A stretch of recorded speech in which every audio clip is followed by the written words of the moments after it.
Okay, well this is going to be, hopefully, I'm going to touch on just about everything there is to touch on. I don't get into super big depth, but I am always right over here across the hall in the gallery, and we love to talk to everybody. So come on over if you have more questions. Also, during the conversation, anytime you have a question, shoot up your hand.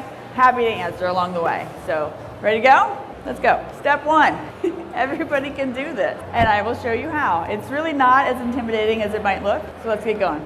The very most important thing is to give yourself a chance and be realistic with your goals, because your first aquascape is not going to look like what you see in the magazines or online at all, and that's okay, because that's where we all start.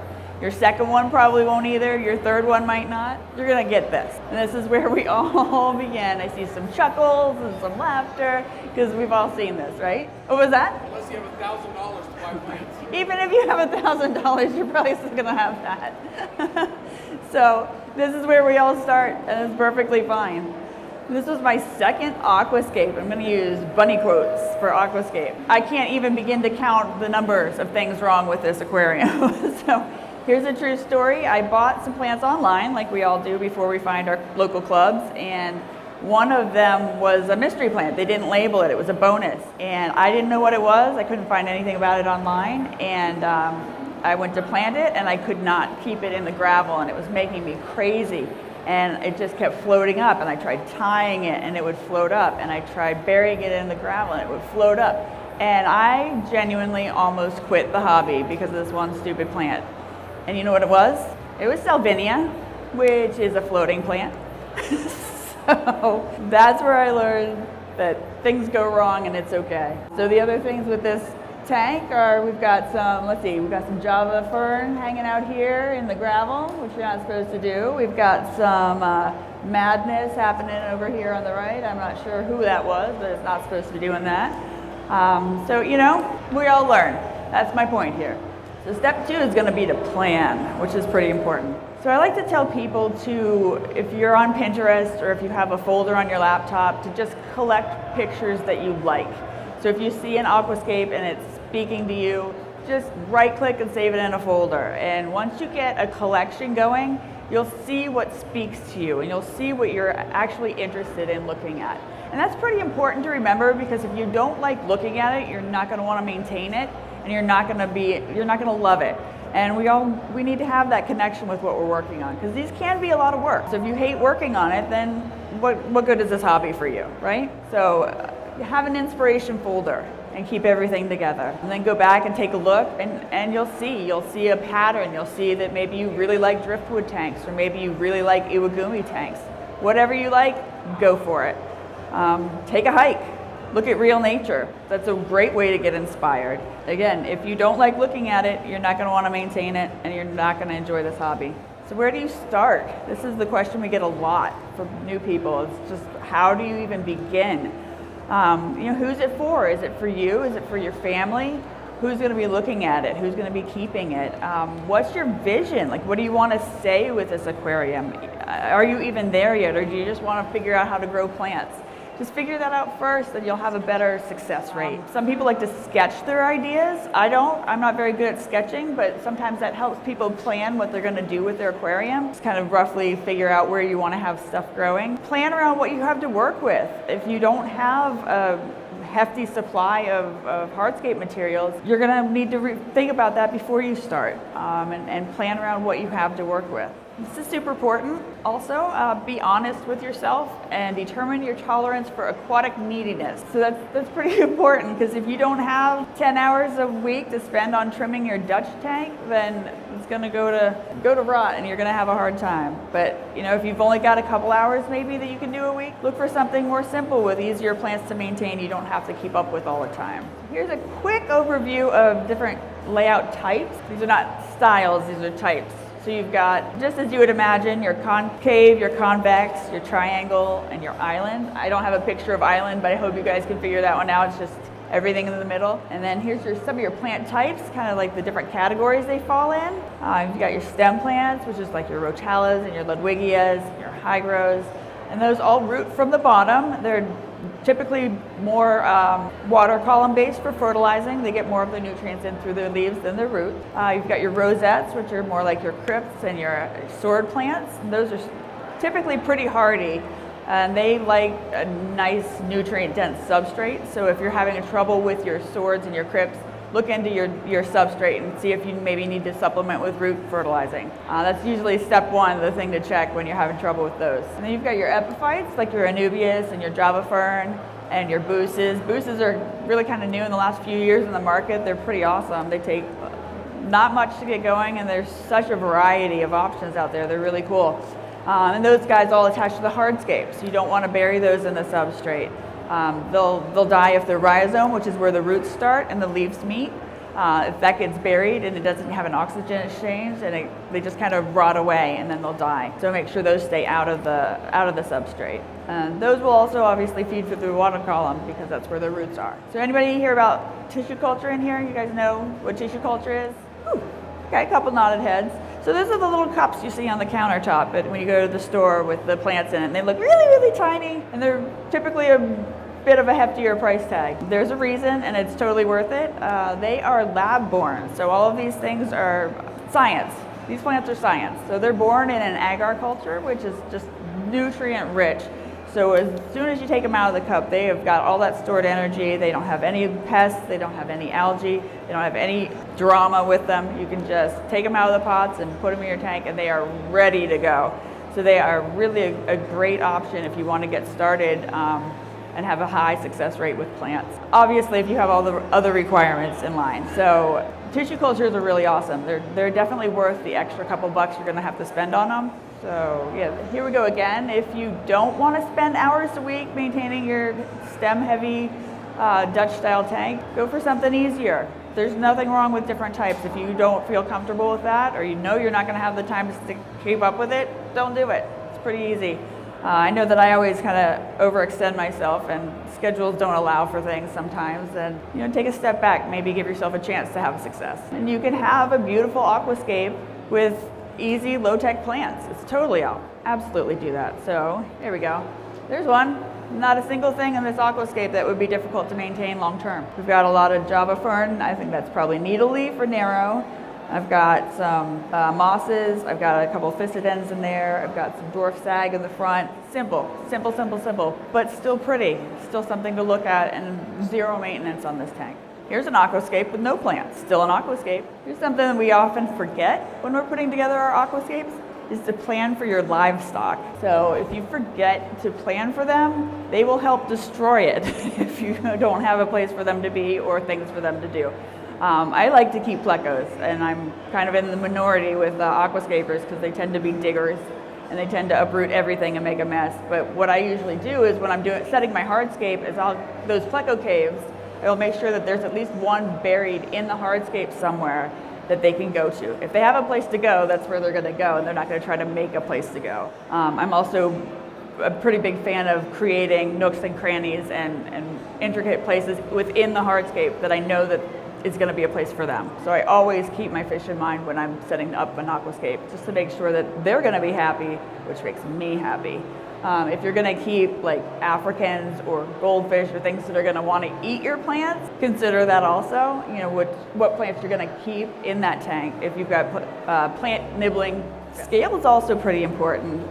If you wanna keep large fish, make sure you have kind of the base to support them. So your bigger, beefier type plants are gonna look better with that. So it's just 3 things to success, I promise. Substrates, light, and fertilizer.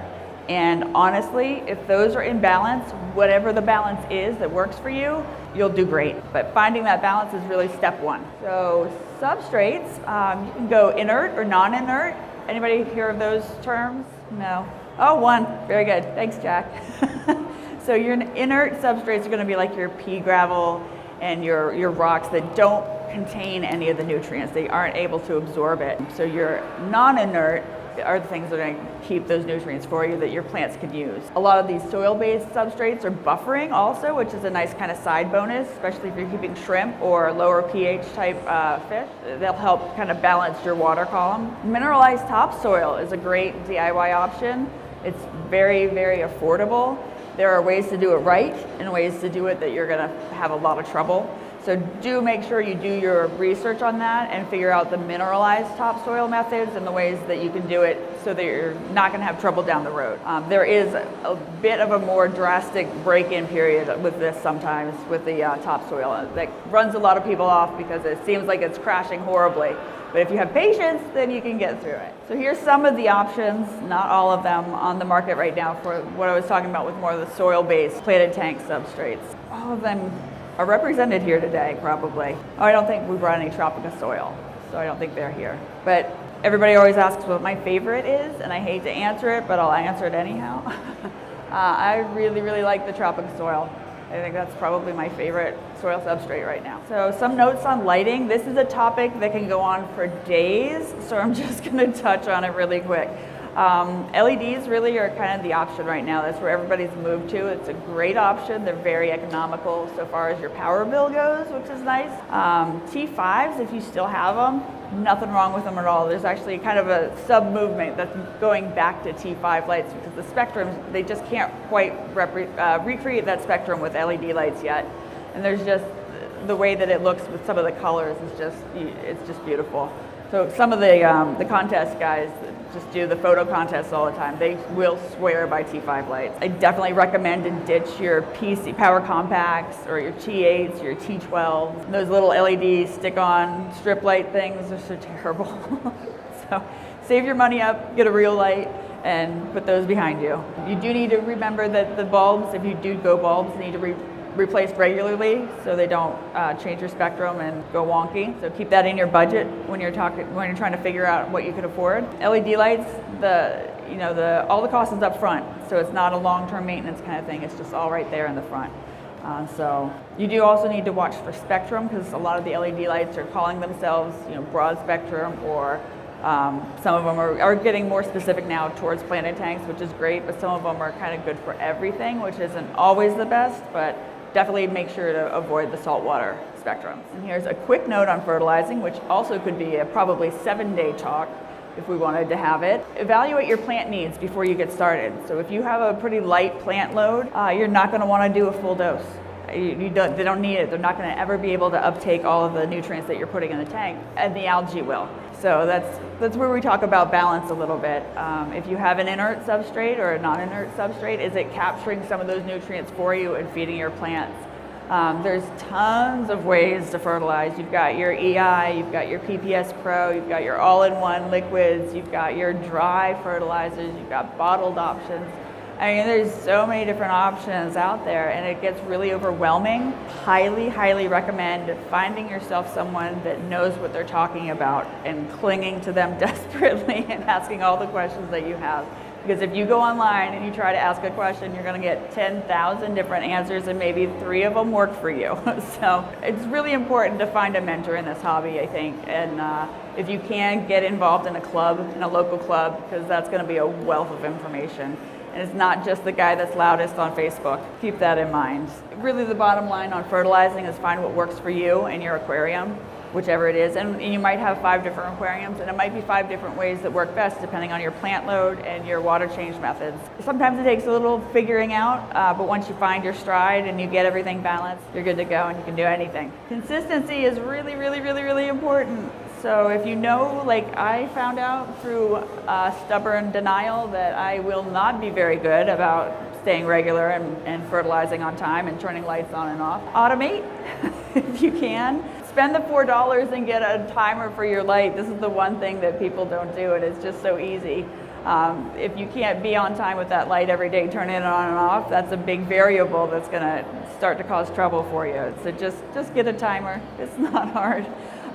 Stay vigilant. If you're going to fertilize, stay vigilant with your schedule and your water changes, because over time, if you don't stay up with your water changes and your plants aren't taking up the load, then there's nutrients there and the algae is going to find it, and then you're going to have a problem.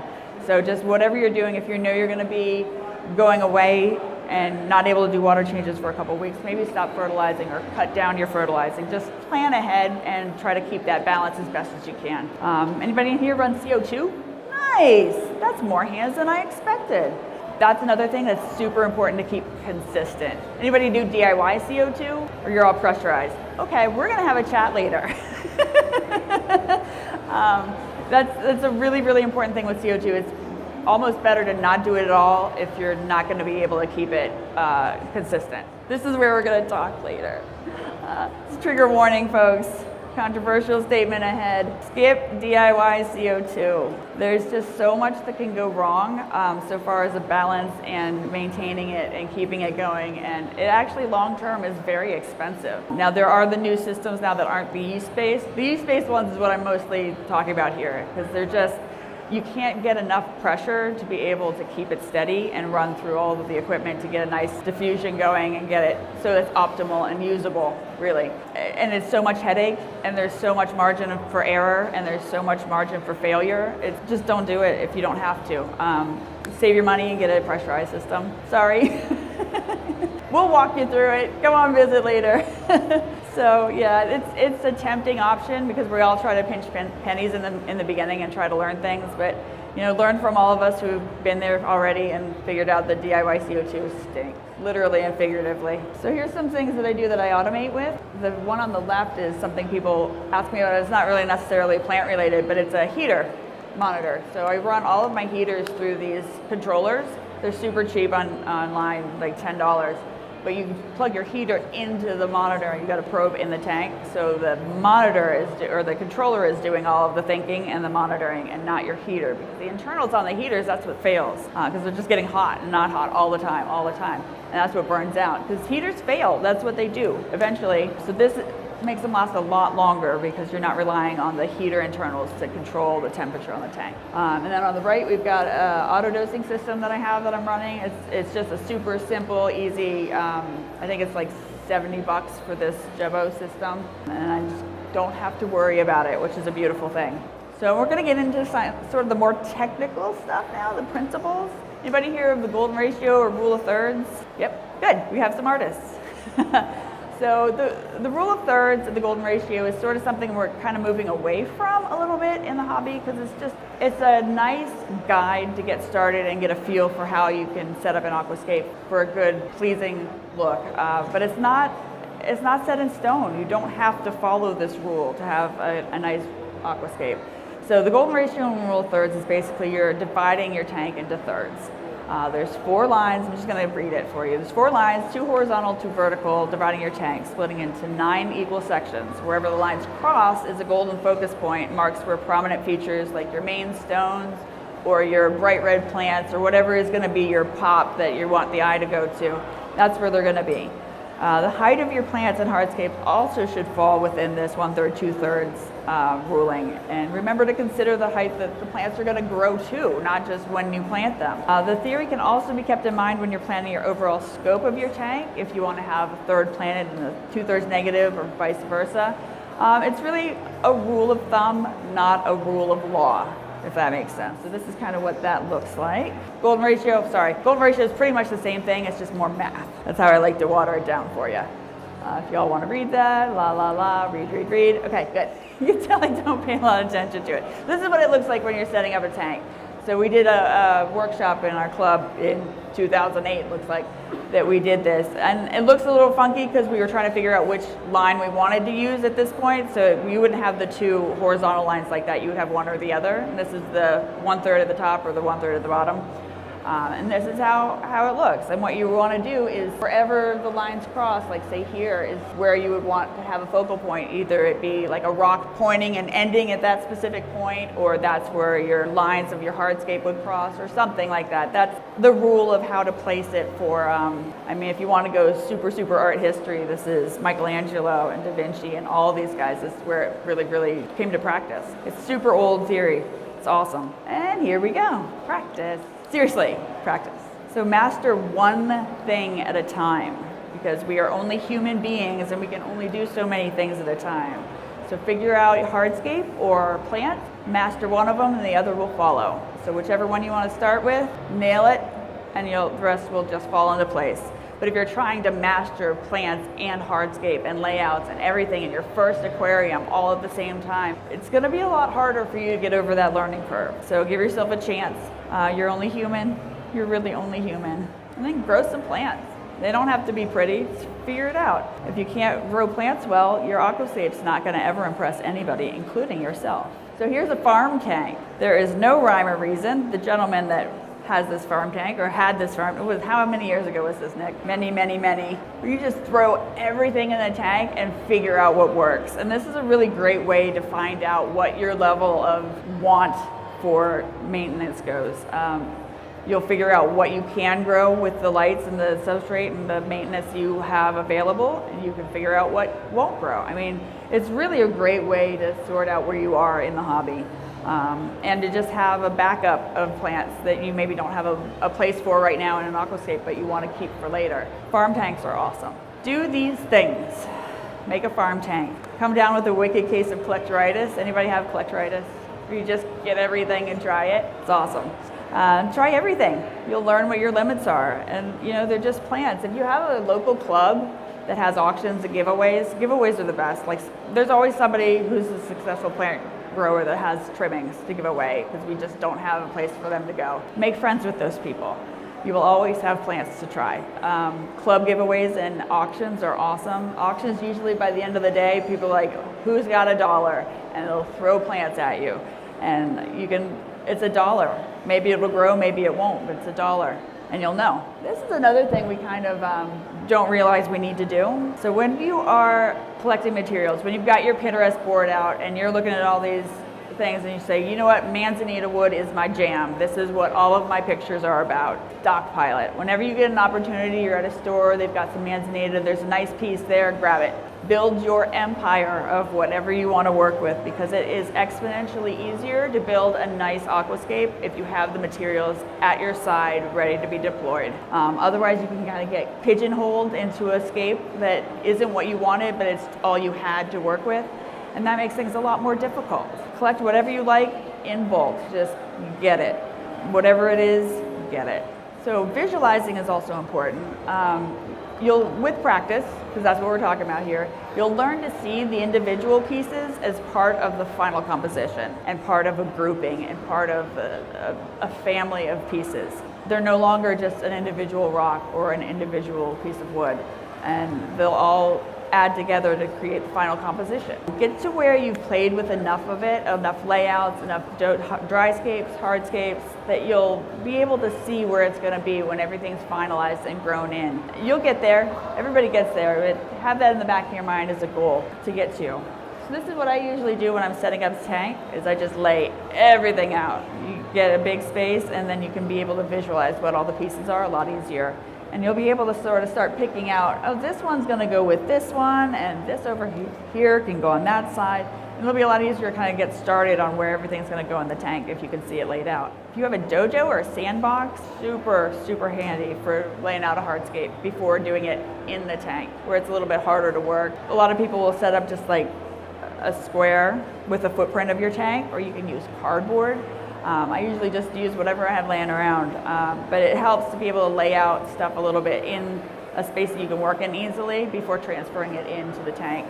You don't have to worry about scratching glass or anything like that. So pre-planning is super fun. This is how I do it. You can see I've just traced the outline on the cardboard bottom, and I've just got a backer behind it that was just laying around. When you're doing it, once you get somewhere you like, the easy way to figure out how to get it then into the aquarium is tons of pictures from every single angle. And then I like to use tape and mark the two different pieces, and where they meet is where the tape meets. So when you put it back in the tank, you can line everything back up and it'll be the way that you left it. Because I learned the super hard way how not to do it, and this is the way that works to do it. It's really hard to get everything back together the same way it came out. Super hard to do. So this is one way that I found that helps. And this is another way that I get laid out, or I get started when I'm doing a layout. I have my inspiration over here on the screen, and I'll have a lid. Lids are super handy because you can put wet things on them and they don't drip off the edges because it catches the water. I like to use those for pretty much everything. So, no man or rock stands alone. A solid layout is made of groupings in sections. So there's never really just one thing in your layout. The groupings all have relationships with each other and with themselves. Compiling individual pieces into related bunches will always look more natural in your setting rather than individual pieces scattered throughout the space. It's also where I live. Rules are made to be broken. Not all of the rules must be followed all of the time. You know, as you get more comfortable with your concepts and your layouts, sometimes things just work better in a different way, and that's fine. Sometimes that one rock needs to be flipped upside down and backwards. Do it. Don't worry about the rules. Mind your nature. Any truly gorgeous natural aquascape will always be based in nature and its behavior. So I cannot stress this enough. If you go for a walk and you look at nature, it always just is right. But there's also always a pattern, which is interesting. So when you're setting up your layout, think of how the rocks would have just tumbled down naturally off the cliff, or the broken branches would have collected when they drifted down the river. Nature's got a pattern. It just does. The closer you keep this in mind when you're laying everything out, the better and more natural your finished layout is going to feel. And it holds true for plants. So when Java fern breaks apart, when it grows little babies at the end of its leaves, that's when it's trying to reproduce. So it's sending them off to another location. They tumble down the river and they get stuck somewhere, and that's where they grow. And that's how it works. So think about how they might have been caught in a nook or cranny by the current. And that's how they would have gotten there. So here's some nature. This is back by my house. It's Old Rag Mountain. It's a hiking trail. But check this out. It's got a pattern. Hold on, we're gonna do like the optometrist. A or B, A or B. This next one is going to be easier. So you can see that it's got lines to it. This one's a lot easier. Check it out. See? Nature's got a pattern. She knows what she's doing. So keep it in mind. It's also not perfect. Like all of us, none of us are perfect. So this is like looking down into the tank at a layout. You're never going to have a straight line of marching soldiers in your tank. That's just not the way that nature works. And it will always look contrived whenever you do anything like that. So you're not going to want to have a direct straight diagonal line or a direct straight front to back line. But if you curve it, nice work. It'll always, always, always look better. So you can create depth and add interest. There's a couple tricks to doing that. Use your materials and use your plants. If you look out the window and you look at the trees in the distance, they always look lighter in color, brighter, and everything looks smaller, right? Obviously, because it's far away. Do that in your tank. So use the plants that have finer, smaller leaves, put them in the back. Put the brighter, lighter colors in the back of the tank. They'll look further away. You can use the bigger leaves and the darker colors up front, and that'll give you even more depth. Another thing that's really kind of hard to grasp and hard to learn how to do is to put the bigger hardscape items in the front of the tank so that you've got that base to start from, and then everything just trails off behind it. It's a neat trick to be able to get a little bit more depth into your layout. Use color and contrast. Shadows are a huge way of creating a little bit of interest and contrast in your aquarium, in your layout. And using reflections on the sides of the tank. It's a new thing that it's not new, but it's something that the Brazilian styles are masters of. You look at a tank of a Brazilian did, and they just look like they go on forever. There is no glass on the sides of those tanks. It's really great. They are just very, very, very good at it. So here's some tips and tidbits. Algae happens to everyone. Everyone, I promise. So this is a layout I did, this was AE several years ago. And I took it home and I set it back up and I said, yay, this is lovely, I love it. And then I went away and I came back to this. And it was super not fun, and then I finally got through it, and then I had this, which was extra super not fun. And my point is, it happens to everybody. So if you get into a situation like this and you think everything's lost and you want to quit the hobby because it's all terrible and you suck, you don't. It happens to everyone. Here's another one. This is my show and tell. I am human also, part of this presentation. This is an IOPLC from a couple years ago. Ooh, ah, lovely, I love it. It's happy and everybody's great, and then it's not, and then it's worse. I had clado everywhere. Anybody have clado? The devil. It is absolutely I'm sorry, what was that? No, clado, I think the street name is blanket weed. It's very dense and very coarse, and it just takes over everything, and it's very hard to eradicate because it's one of those ones where it breaks apart and then you're lost. Yeah, it's the devil. I don't have any better way of putting it. It's evil. So that was that. And everything's fine. I'm still aquascaping, so stick with it. Make your life easier, right? This isn't hard. It shouldn't be harder. get yourself a nice set of tools. Are there any carpenters or mechanics in here? You always have nice tools. You invest in yourself. You invest in your hobby. Get yourself some tools. Get yourself a nice aquarium to work in. Do it right. Skip attempting DIY CO2, right? Keep your fish in mind. Remember that they're going to live there. So make sure they have a nice place to be. Pool filter sand is a gift from heaven. Anybody use pool filter sand? So here's a little dirty secret for the contest tank. A lot of them that use the sand foregrounds, if they've been growing in for a while, because they're blasting these things with light and fertilizers and they're just trying to get them to grow, right? They scoop it all out and put clean sand in all the time. They don't stay that clean. So pool filter sand is great because it's cheap as dirt and you can just scoop it out and replace it. So that's a super fun thing about pool filter sand. Automate. If you know you're going to be like me and not paying attention to things and getting caught up with life, let it do it for you. Take your time. This is another thing. Set up your hardscape, walk away. Go get lunch. Take a week, however long it takes. Go back and look at it again. It's going to look different. You might hate it. You might love it even more. So give yourself a chance to kind of regroup and get your mind in a different headspace and look at it again later. So some layout tricks. We've already kind of talked about a couple of these. Avoid symmetry. Don't be too linear. Create your groupings in odd numbers. Odd numbers is really kind of a nature thing. Nature loves odd numbers. And because of that, it's extra pleasing to the human eye. So unless you're like super OCD type A, which you might be, not judging, and that's your thing and you really, really need that structure, the rest of us, nature is very fluent and it's very not structured. So groupings of threes and anything that's in odd numbers is always going to be more pleasing to the eye. So the brains work really strange ways. Random and imperfect are beautiful. It's another nature thing. Set your hardscape bolder and taller than you think. This is something that a lot of us fail at for a very long time before we figure it out. And then, however bolder you think you got it, do it a little bit more. Keep your scale in mind for your inhabitants as well as everything else. And we're going to look at your hardscape isn't big enough. So this is a little Dragonstone scape I did a while ago, just for some pictures. And I was like, yeah, that's great. My hardscape looks good. We've got some distance. It's got a nice flow to it. And then I planted it. If anybody hasn't ever planted a foreground, this is what it looks like. You just do little plugs. You don't take the whole plant and just shove it in. You do little plugs so that it can spread out into itself. And then it looks a lot more natural. And it grows actually better that way. So starting to grow in. Isn't that lovely? Everything's doing what I wanted. And then, oops. So if you don't know what your plants are, you might learn the hard way when you set them in a hardscape. This actually happened because the plants were mislabeled for me. So this hairgrass was supposed to be considerably shorter, and it wasn't.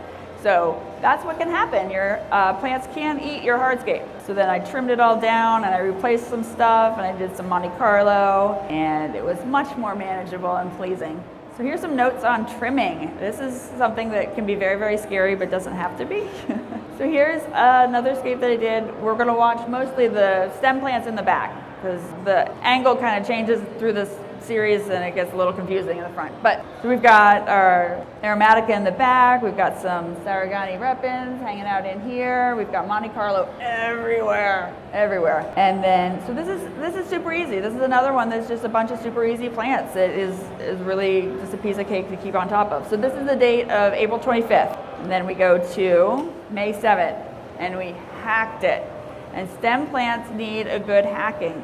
One of the rules of thumb is if you got a hardscape and you've got your stem plants behind it, what you want to do is you want to trim it about an inch lower than is going to be visible. So when you trim stem plants, they branch out and create new stems, and it's really ugly at that specific point, and you don't want to see that. So trim a little bit lower than what is going to be visible, and then you'll have you're twice as many when it fills in. So this was hacked. There we go. And now we're growing in. The other thing about a good trim is that it causes the uniformity of these nice hedges that people grow, and you get that nice even shape, whatever your shape is that you're going for. So that was that. Oh, I'm sorry, here's the dates.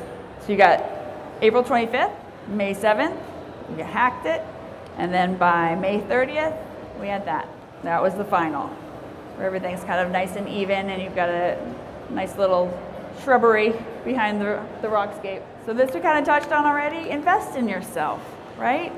There's no reason why you have to work with garbage materials and terrible tools that don't work right. Save your pennies if you have to, and get some nice equipment. Find somebody that's getting out of the hobby and Craigslist it.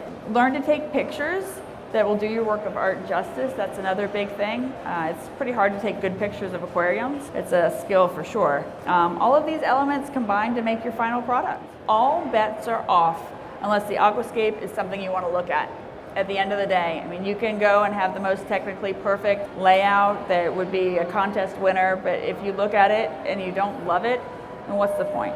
What's the point? If it's not technically perfect, it can still be beautiful in your house, and that's where it's gonna live. So that's all that matters.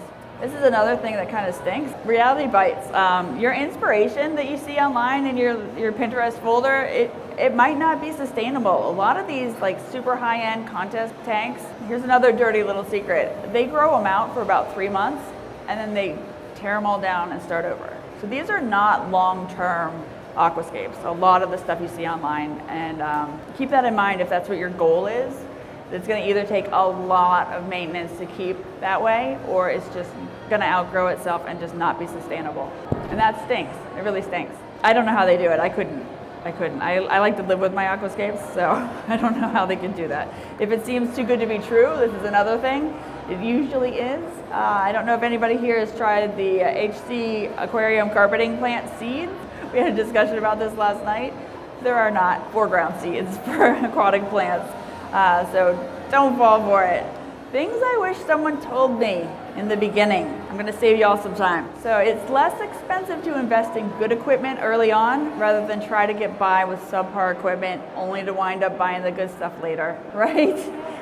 I mean, you're in a really good spot right now to pick up some good stuff. So invest in a good substrate.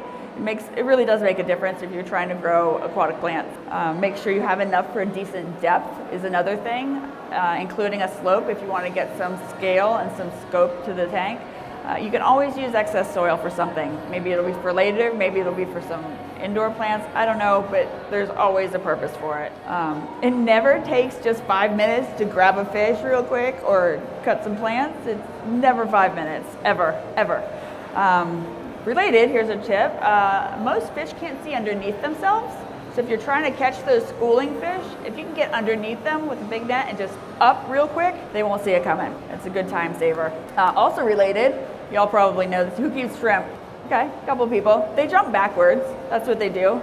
And they will just bounce all the way across the tank getting away from you. But if you just set the net in there, they'll probably walk in. So that's another thing. Low iron glass. So these really like the crystal clear, sapphire glasses and whatever else they're calling them, it's softer than regular glass and it scratches easily. So if you're using like a mag scrape or you use like a credit card or something, make very, very sure you're not grabbing any sand with it, because you'll have scratches all the way across your tank. And then you'll cry like I did every time I did that. So just keep that in mind. They're beautiful. I'm not telling you don't buy them. Low iron glass tanks are just gorgeous, but be careful. And another thing I just always recommend, get the fish or the plant that you want. It might, not for lack of trying, something might not work out, maybe it just doesn't make it, but try it. You know, if that's the one thing that you always wanted, try it. And sometimes layouts just don't work, and that's okay. Tear it down and start over. Again, when you're buying your hardscape materials, get way more than you think you'll need, because you'll need it. Physically impossible to have more buckets, storage bins, or towels than you'll need. Physically impossible. And heaters will fail. That's what they do. They heat tanks sometimes and then they fail. There will be odors that you will swear could only be from the depths of Hades itself. Anybody find those? Anybody take home a bag of plants and just stick it somewhere and then forget all about it for like 3 months and then find it? Yeah, that's a good time. Learn to enjoy maintenance. This one's kind of a difficult thing, but if you can figure out how to make maintenance pleasurable and something you want to do, your life will be a lot easier. Sometimes scheduling it and having an actual plan is helpful. Don't chase parameters. I don't know what the water quality is here. A lot of people try to modify their water to be something else, and really that just kind of exponentially increases your likelihood of failure. Anytime you've got something that could go that wrong, if you're trying to keep a balance, I mean, go for it if you really, really, really want to be that guy, but maybe try keeping stuff that will work in your conditions, or make them, gradually get them so that they will work in your conditions. We're all trying to not fail here, right? Here's a really, really, really big thing that I like to just really, really harp on. Find yourself a mentor. Find yourself someone who has been in this hobby for a long time and has made all the mistakes and knows all the tips and will share them with you. It's so much easier to have that one person you can go to instead of getting lost on the internet, right? If you don't have a club nearby, start one. There's other people near you that would probably love to have a club too. It's pretty important to get involved, I think, with other people. Cherish your seasoned club elders. They have done it and they know it. Remember, you'll have to maintain your layout, so leave clearance for scraping the glass and siphoning out the dead areas that collect around it. Plants grow at different speeds. Take notes on each tank. I usually have a pen when I'm getting started just to note how long it takes for the plants to grow when I need to do the trimmings or what they are. Sometimes you don't remember what you threw in that tank. Just write it down somewhere. Keep a journal. This one is a little special to me. Let's be kind to new hobbyists. We've all been beginners at some point, and it's hard. It's very overwhelming sometimes. So let's all be nice. So here's your recap. Plan, practice, mind your principles, or don't. Make sure you have good equipment that you're working with. It makes everything easier. And enjoy, which is really the whole point of all of this, right? We're here to enjoy this hobby. Don't let it get to you. Don't let it be too much or too stressful or too strict. If you're at a point where you're starting to dread things and you're not enjoying it anymore, take a step back and reevaluate, because it shouldn't be like that. You should enjoy it. All right, folks, in the end, aquascaping is 100% subjective. It's like figure skating. Nobody can pick your favorite color for you. The only thing that matters is what you like and what you want to look at. So it's a hobby. Enjoy it. If you feel burdened by it, simplify, recapture your joy units, and develop your own style. Develop what feels good to you, what you like looking at, and stick with it, and love it, and rock it. And that's my tips for you guys. The end.